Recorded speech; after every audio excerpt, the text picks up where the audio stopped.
আসসালামু আলাইকুম। প্রিয় দর্শক, অন্য মঞ্চের আলোচনায় আমাদের আজকের অতিথি, আপনাকে আমাদের এই অনুষ্ঠানে স্বাগত জানাচ্ছি। ভারতের সংবাদ মাধ্যম নর্থ ইস্ট নিউজে সম্প্রতি প্রকাশিত প্রখ্যাত সাংবাদিক এনায়েত কবিরের একটি লেখা ও তারপর বাংলাদেশ বিষয়ে অভিজ্ঞ প্রখ্যাত ভারতীয় সাংবাদিক চন্দন নন্দীর বিভিন্ন সাক্ষাৎকারে উঠে আসা একটি খবর ইতিমধ্যে প্রবল আলোড়ন সৃষ্টি করেছে বাংলাদেশের ভেতরে ও বাইরে। তারা বলেছেন, ভারত ও আমেরিকার যৌথ উদ্যোগে, খেয়াল করবেন কথাটা, ভারত ও আমেরিকা দুই রাষ্ট্র মিলে বাংলাদেশ সেনাবাহিনীর সহায়তায় পতন ঘটেছে হাসিনা সরকারের। আর এখানেই প্রশ্ন উঠেছে, ২৪-এর বাংলাদেশের রাজনীতি কি শুধুই রাজপথের আন্দোলন, নাকি এর সুতো বাঁধা রয়েছে ওয়াশিংটন আর সাউথ ব্লকের ড্রয়িং রুমে? গত কয়েক বছরে আমরা দেখেছি এক অভূতপূর্ব ক্ষমতার পালাবদল, শেখ হাসিনার পতন, অন্তর্বর্তীকালীন সরকারের উত্থান এবং সবশেষে বিএনপির ক্ষমতায় ফেরা। অনেকেই একে কেবল ছাত্র জনতার বিপ্লব হিসেবে দেখছেন, কিন্তু এর গভীরে রয়েছে এক জটিল ভূ রাজনৈতিক দাবার ছক। আজ আমরা আলোচনা করব সেই ইনসাইড স্টোরি নিয়ে, কেন দিল্লি আর ওয়াশিংটন হাত মেলালো শেখ হাসিনাকে সরাতে, কেন তারা বিএনপির হাতে ক্ষমতা যাওয়া সত্ত্বেও চুপ করে থাকল, আর কেনই বা এখন পর্দার আড়ালে তৈরি হচ্ছে এক নতুন রিফর্মড আওয়ামী লীগ। চলুন খোলসা করা যাক সবটুকু। শেখ হাসিনা ও ভারতের সম্পর্ককে একসময় ভাবা হতো রক্তের সম্পর্ক, মানে একসময় রক্তের সম্পর্ক ছিল, কিন্তু গত কয়েক বছরে এই সম্পর্কে চিড় ধরিয়েছিল ড্রাগনের ছায়া, চীনের ছায়া। শেখ হাসিনা ভেবেছেন এবং তিনি জানতেন শুধু ভারতকে দিয়ে হবে না, তাই তিনি চীনকেও হাত বাড়িয়ে স্বাগত জানিয়েছিলেন। শেখ হাসিনা সরকারের ১৫ বছরের মেয়াদে ২০০৯ থেকে ২০২৪ বাংলাদেশের সঙ্গে চীনের সম্পর্ক একটি নতুন উচ্চতায় পৌঁছয়। যদিও তিনি প্রকাশ্যে ভারত ও চীনের মধ্যে একটি ভারসাম্য বজায় রাখার কথা বলতেন, কিন্তু পরিসংখ্যান ও বাস্তব প্রকল্পের দিকে তাকালে দেখা যায় যে আর্থিক, সামরিক, বাণিজ্যিক, কূটনৈতিক সব ক্ষেত্রে, অবকাঠামো তৈরি সব ক্ষেত্রে চীন ভারতের চেয়ে অনেক বেশি গভীরে প্রবেশ করেছে বাংলাদেশে। এই গভীর সম্পর্কের প্রধান দিকগুলো একটু দু কথায় বলে নিই। প্রথমে বলি সামরিক সম্পর্ক। সামরিক দিক থেকে বাংলাদেশ প্রায় পুরোপুরি চীনের উপর নির্ভরশীল। Stockholm international piece research institute, SIPRI, তাদের তথ্য অনুযায়ী ২০১০ থেকে ২০২০ সাল এর মধ্যে বাংলাদেশের মোট সামরিক সরঞ্জামের ৭৩.৬%, মানে প্রায় ৩/৪ সেই সরবরাহ করেছে চীন। বাকিটা করেছে আমেরিকা, কিছু অন্যান্য দেশ। আর ভারতের কাছ থেকে বাংলাদেশের সামরিক কেনাকাটা ছিল একেবারে নগণ্য, উল্লেখ করার মতো নয়। ২০১৩ সালে শেখ হাসিনা সরকার চীন থেকে $২০৩ মিলিয়ন দুটি রিফারবিশড মিং ক্লাস সাবমেরিন, পুরনো সাবমেরিনকে নতুন করে তার করা হয়েছে, তাদের নাম বিএনএস নবযাত্রা এবং বিএনএস জয়যাত্রা, এই কেনার চুক্তি করেন। শুধু তাই নয়, কক্সবাজারের পেকুয়ায় দেশের প্রথম পূর্ণাঙ্গ সাবমেরিন ঘাঁটি বিএনএস শেখ হাসিনা চীনের কারিগরি সহায়তায় প্রায় $1.21 বিলিয়ন ব্যয়ে নির্মিত হয়েছে। বাংলাদেশ সেনাবাহিনীর ট্যাঙ্ক, নৌবাহিনীর করভেট ও ফ্রিগেট এবং বিমান বাহিনীর ফাইটার জেটগুলোর একটা বড় অংশই চীনে তৈরি। এবার আসি আর্থিক ও অবকাঠামো বিষয়ে এবং বিআরআই সেই ফ্যাক্টরে। 2016 সালে চীনের প্রেসিডেন্ট শি জিনপিং এর বাংলাদেশ সফরের পর দুই দেশ কৌশলগত অংশীদারিত্ব চুক্তি সই করে। এর ফলে চীন বাংলাদেশে প্রায় $24 বিলিয়ন বিনিয়োগে, মানে 2400 কোটি ডলারের বিনিয়োগ ও ঋণের প্রতিশ্রুতিপত্র স্বাক্ষর করে। 2024 সালের তথ্য অনুযায়ী বাংলাদেশের দ্বিপাক্ষিক ঋণের সবচেয়ে বড় উৎসের অন্যতম হল চীন। আর বড় প্রকল্পগুলো চীনের সহায়তায় তৈরি, যে পদ্মা বহুমুখী সেতুর যে রেল সংযোগ প্রকল্প প্রায় 39,000 কোটি টাকা, কর্ণফুলী টানেল যেটাকে বলা হয় বঙ্গবন্ধু টানেল, পায়রা গভীর সমুদ্র বন্দর এবং একাধিক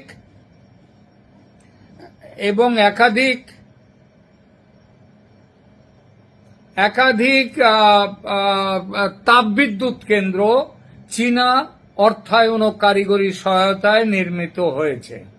ভারত দেখুন, আর ভারতের ক্ষেত্রে ভারত বাংলাদেশকে প্রায় $8 বিলিয়ন, আবার বলছি প্রায় $800 কোটি লাইন অফ ক্রেডিট দিলেও বাংলাদেশে তার বাস্তবায়নের গতি ছিল খুবই ধীর। চীনের প্রকল্পগুলো দ্রুত দৃশ্যমান হওয়ায় আর্থিক নির্ভরতা বেজিং এর দিকে বেশি ঝুঁকে পড়ে বাংলাদেশের। এটা বাংলাদেশ ইচ্ছাকৃতভাবে করছে বলে বিশ্বাস করে ভারত। সম্ভবত দেশের মধ্যে হাসিনা সরকার দেখাতে চাইছিল যে তারা ভারতের চেয়ে চীনের বেশি কাছাকাছি। তার উদ্দেশ্য ছিল যে দেশের মধ্যে যে ভারত বিরোধিতা, একটা ভারত বিরোধী সেন্টিমেন্ট আছে দেশের লোকের মধ্যে, সেই সেন্টিমেন্টটা চলে যাবে, যেটা হাসিনার বিরুদ্ধেও চলে গিয়েছিল, সেটা চলে যাবে, যদিও তার কোনো এফেক্ট হয়নি। এটা অনেকটা সেই শেখ হাসিনার মৌলবাদী শক্তিদের কাছে টেনে এনে তাদের সংযত করে রাখার চেষ্টার মতো ব্যাপার। বাস্তবে হাসিনার আমলে মৌলবাদী শক্তি দুর্বল না হয়ে বহু গুণ শক্তিশালী হয়েছে। এবার আসুন বাণিজ্যিক সম্পর্কে। বাণিজ্যিক ক্ষেত্রে চীন বাংলাদেশের 1 নম্বর ব্যবসায়িক অংশীদার। 2023 সালের তথ্য অনুযায়ী বাংলাদেশের মোট আমদানির প্রায় 30% আসে চীন থেকে, যেখানে ভারত থেকে আসে তার 1/3। কাঁচামাল ও শিল্প, এখানেও একই দৃশ্য।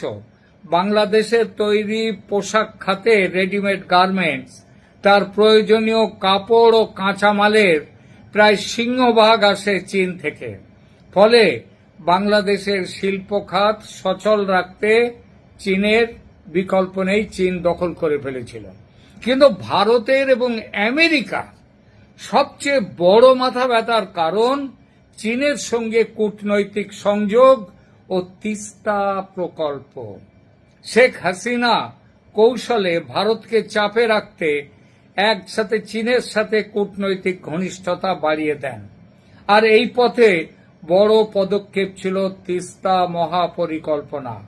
ভারত দীর্ঘদিন ধরে তিস্তা চুক্তি না করায় বাংলাদেশ এটা করতে গিয়েছিল। এই না করার কারণটা হলো পশ্চিমবঙ্গের মুখ্যমন্ত্রী মমতা ব্যানার্জি সরকার ছিলেন তিস্তা প্রকল্পের সবচেয়ে বড় বিরোধী। এটা বাংলাদেশের মানুষ মনে রাখেন না, মনে রাখলে মমতা বন্দ্যোপাধ্যায়কে তারা এত সমর্থন করতেন না। যে জন্য তৎকালীন প্রধানমন্ত্রী মনমোহন সিং তিস্তা চুক্তি স্বাক্ষরের জন্য ঢাকায় গেলেও মমতা ব্যানার্জিরও যাওয়ার কথা ছিল, কিন্তু তিনি যাননি এবং তার বিরোধিতায় চুক্তি সই হয়নি। হাসিনা সরকার চীনের কাছে প্রায় $1 বিলিয়ন একটি মহাপরিকল্পনা প্রস্তাব করে। এটি ভারতের জন্য বড় ধরনের নিরাপত্তা উদ্বেগের কারণ হয়ে দাঁড়ায়, কারণ তিস্তা অববাহিকা ভারতের শিলিগুড়ি করিডর বা চিকেন স্নেকের খুব কাছে। তিস্তা মহাপ্রকল্প কেন গুরুত্বপূর্ণ? ভারতের সাথে শেখ হাসিনার সম্পর্ক মূলত রাজনৈতিক ও নিরাপত্তা কেন্দ্রিক, যেমন বিচ্ছিন্নতাবাদ দমন বা ক্ষমতার ধারাবাহিকতা, কিন্তু দেশের ভৌত অবকাঠামো, সামরিক সক্ষমতা, শিল্প বাণিজ্য সম্পূর্ণভাবে চীনের উপর নির্ভরশীল হয়ে পড়ে। এই গভীর সম্পর্কের কারণেই শেষ দিকে ভারত ও আমেরিকা উভয়েই হাসিনার উপর থেকে তাদের নিঃশর্ত সমর্থন সরিয়ে নিতে শুরু করে। দিল্লি বুঝতে পারে হাসিনাকে সমর্থন দিয়ে তারা আসলে বাংলাদেশের বাজার, বাংলাদেশের বন্দর সব চীনের হাতে তুলে দিচ্ছে। ঠিক একই সময়ে ওয়াশিংটনও দেখল যে প্রশান্ত মহাসাগরীয় অঞ্চলে তাদের যে ইন্দো প্যাসিফিক স্ট্র্যাটেজি, সেখানে হাসিনা সরকার চীনের অতি ঘনিষ্ঠ হয়ে পড়ছে। শত্রু যখন এক, তখন দিল্লি আর ওয়াশিংটন এক টেবিলে বসতে বাধ্য হল। ফলে তৈরি হল সেনাবাহিনীর মাস্টার স্ট্রোক ও 5 আগস্টের নীল নকশা পুরো আঁকা হয়ে গেল। এই খেলায় মাঠ পর্যায়ের সবচেয়ে গুরুত্বপূর্ণ ঘুঁটি ছিল বাংলাদেশ সেনাবাহিনী। চন্দন নন্দী বা এনায়েত কবিরের মতো বিশ্লেষকরা যা দাবি করছেন তার শিহরণ জাগানো। 5 আগস্টের পতন কোনো আকস্মিক ঘটনা ছিল না, এটা ছিল একটি সুপরিকল্পিত এক্সিট রুট। সেনাবাহিনী বুঝতে পেরেছিল হাসিনার নৌকা ডুবছে, রাষ্ট্রপুঞ্জের শান্তিরক্ষা মিশন থেকে বাদ পড়ার ভয় আর মার্কিন স্যাংশনের খাঁড়া ঝুলেছিল তাদের মাথার উপর। ফলে 4 আগস্ট রাতেই সিদ্ধান্ত হয়ে গিয়েছিল আর্মি আর গুলি চালাবে না, হাসিনাকে দেয়া হলো সেফ প্যাসেজ। ভারতও এই প্রক্রিয়ায় সায় দিয়েছিল, কারণ তারা জানত হাসিনাকে জোর করে ক্ষমতায় টিকিয়ে রাখলে বাংলাদেশে ভারত বিদ্বেষ চরমতর আকার ধারণ করবে এবং ফলত চীনের প্রভাব বাড়বে। সেই কারণেই ভারত 5 আগস্টের ঘটনায় সে সময় বড় কোনো ব্যবস্থা নেয়নি। আর সেই কারণেই ভারত ও আমেরিকা এই দুই শক্তি 5 আগস্টের আগে ইনক্লুসিভ ইলেকশন বা অংশগ্রহণমূলক নির্বাচনের জন্য হাসিনাকে কোনো চাপ দেয়নি, কারণ লক্ষ্য তখন একটাই, চীনকে দমন করতে হাসিনাকে সরাতে হবে। 5 আগস্ট 2024-এ হাসিনা বিদায় নিলেন, কিন্তু তৎক্ষণাৎ বিএনপিকে ক্ষমতায় আনা সম্ভব ছিল না। প্রয়োজন ছিল একটি বাফার জোন বা স্টপ গ্যাপ ব্যবস্থার। অন্তর্বর্তী সরকার ডক্টর মোহাম্মদ ইউনূস ছিলেন ওয়াশিংটনের সবচেয়ে বিশ্বস্ত বাজি। ভারতও তাকে মেনে নিল এই আশায় যে তিনি পরিস্থিতি শান্ত করবেন। নোবেল লরিয়েট, শান্তির নোবেল পেয়েছিলেন। কিন্তু 1.5 বছরের এই অন্তর্বর্তীকালীন শাসনে দেখা গেল এক অন্য সমীকরণ। ইউনূস সরকার যখন পাকিস্তান বা চীনের দিকে বেশি ঝুঁকে পড়তে শুরু করল, তখন দিল্লি ও ওয়াশিংটন তাদের পরিকল্পনা বদলে ফেলল। বাংলাদেশের অস্থিতিশীলতা ভারতের 7 সিস্টার্সের জন্য বড় হুমকি হয়ে দাঁড়ালো। ফলে ইউনূস সরকারের পতন ছিল কেবল সময়ের অপেক্ষা। বিএনপি ক্ষমতায় এলো। আশ্চর্যের বিষয় হলো, বিএনপি ক্ষমতায় এসে যখন আইনি লড়াইয়ে আওয়ামী লীগকে নিষিদ্ধ করল, ভারত কিন্তু কোনো শক্ত প্রতিবাদ জানালো না। কেন এই রহস্যময় নীরবতা? কারণ ভারত তখন তৈরি করছিল তাদের প্ল্যান বি। কি সেই প্ল্যান বি? সেটা হচ্ছে নবপর্যায়ের আওয়ামী লীগকে দেশে ফিরিয়ে আনা। এখনকার সবচেয়ে বড় খবর হলো দিল্লি আর ওয়াশিংটন বুঝতে পেরেছে বাংলাদেশে জামাতি ইসলামী এবং তার মৌলবাদী বন্ধুদের প্রভাব রুখতে হলে কেবল বিএনপি যথেষ্ট নয়। বিএনপি যদি চরমপন্থীদের দিকে ঝুঁকে পড়ে তবে বিপদ বাড়বে। তাই তারা চাইছে বাংলাদেশে একটি লিবারেল বা উদারপন্থী ভারসাম্য ফিরিয়ে আনতে। আর এখানেই জন্ম নিচ্ছে নবপর্যায়ের আওয়ামী লীগ। শেখ হাসিনার বদলে অন্য কোনো গ্রহণযোগ্য নেতৃত্বকে সামনে নিয়ে আসা, যারা ভারতের বন্ধু হবে, আমেরিকার সাথে বন্ধু হবে, আমেরিকার সাথে সম্পর্ক থাকবে, কিন্তু চীনের দাসে পরিণত হবে না। একটি রাজনৈতিক পরিসর তৈরি করা যেখানে বিএনপি আর এই নতুন আওয়ামী লীগ প্রতিদ্বন্দ্বিতা করবে আর উগ্রবাদী শক্তিগুলো মাঠের বাইরে চলে যাবে। সূত্রের খবর অনুযায়ী ভারত এখন এই রিফর্মড আওয়ামী লীগকে ময়দানে নামানোর জন্য আন্তর্জাতিক মঞ্চে লবিং করছে। প্রাক্তন স্পিকার শিরিন শারমিনকে দিয়ে একটা চেষ্টা হলো কয়েকদিন আগে, এবং এর আগেও হয়েছে, কিন্তু সে চেষ্টা ফেল করেছে। দলের নেতৃত্ব দেওয়ার ক্ষমতা শিরিন শারমিনের নেই। ফলে নাম উঠছে এখন হাসিনা পুত্র জয়ের। যেমন ভাবে খালেদা জিয়ার পুত্র তারেক রহমান এসছেন, তেমন ভাবে হাসিনার পুত্র জয় আসবেন। তিনি শিগগির ভারতের নেতৃত্বের সঙ্গে কথা বলতে দিল্লি আসছেন। এতে পশ্চিমী শক্তিগুলোরও সায় আছে, কারণ তারা বাংলাদেশে আর কোনো নতুন আফগানিস্তান বা শ্রীলঙ্কা দেখতে চায় না। পরিশেষে বলা যায়, বাংলাদেশের রাজনীতি আসলে এক বহুপাক্ষিক দাবার বোর্ড, যেখানে দেশীয় আবেগ আছে ঠিকই, কিন্তু নিয়ন্ত্রণের চাবিকাঠি অন্য কারোর হাতে। শেখ হাসিনার পতন যেমন অনিবার্য ছিল, তার নিজস্ব ভুল এবং ভূ রাজনৈতিক সমীকরণের কারণে, তেমনি বিএনপির ক্ষমতায় আসাও এক বৃহত্তর পরিকল্পনার অংশ। প্রশ্ন উঠতেই পারে, এই পরিকল্পনাও যদি সফল না হয়? প্রশ্নটা উঠে গেছে এই কারণে যে বিএনপি নেতা ও মন্ত্রী ফখরুল ইসলাম আলমগীরের নেতৃত্বে এক বড়সড় প্রতিনিধি দল এই মুহূর্তে চীন সফরে। চীনের সঙ্গে বেশি ঘনিষ্ঠতা তাহলে কি তারেক রহমান সরকারেরও পতন ডেকে আনতে পারে? দ্বিতীয় আরেকটি প্রশ্ন ওঠে, ভারত ও আমেরিকায় যদি শেখ হাসিনা সরকারের পতন ঘটিয়ে থাকে, তাহলে মোহাম্মদ ইউনূসের চীন পাকিস্তান ঘেঁষা নীতিকে ভারত কেন 1.5 বছর ধরে মেনে নিল? দেখুন, বাংলাদেশের ভূ রাজনৈতিক সমীকরণ যে অত্যন্ত জটিল একটি মোড় নিয়েছে, তাই এই তথাকথিত 360 ডিগ্রি বা 300 ডিগ্রি ডিপ্লোমেসি থেকেই স্পষ্ট।